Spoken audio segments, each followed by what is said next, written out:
ಕೋತಿಗೆ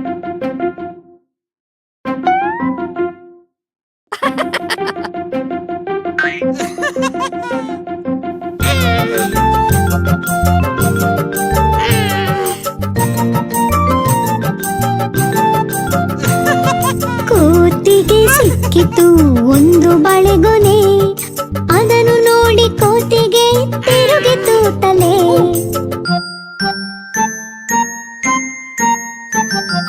ಥಟ್ಟನೆ ಕೋತಿ ಬಾಳೆಹಣ್ಣುಗಳನ್ನು ಬಿಡಿಸಿ ಅಲ್ಲಿ ಇಲ್ಲಿ ಇಲ್ಲಿ ಅಲ್ಲಿ ಎಸೆಯಿತು.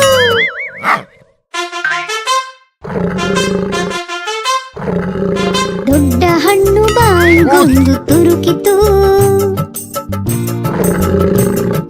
ಬಾಯಿ ಬಿಟ್ಟು ಹಣ್ಣು ಅಗೆಯಿತು.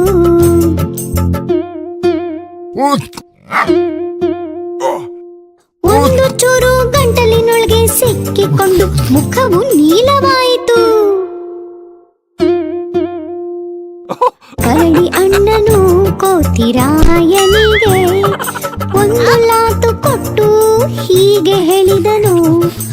ಆಹಾರವನ್ನು ತುರುಕಬಾರ್ದು, ಚಿಕ್ಕ ಚೂರು ತಗೋಬೇಕು, ಬಾಯಿ ಮುಚ್ಚಿ ಅಗೀಬೇಕು. ಆಹಾರವನ್ನು ತುರುಕಬಾರ್ದು, ಚಿಕ್ಕ ಚೂರು ತಗೋಬೇಕು, ಬಾಯಿ ಮುಚ್ಚಿ ಅಗೀಬೇಕು.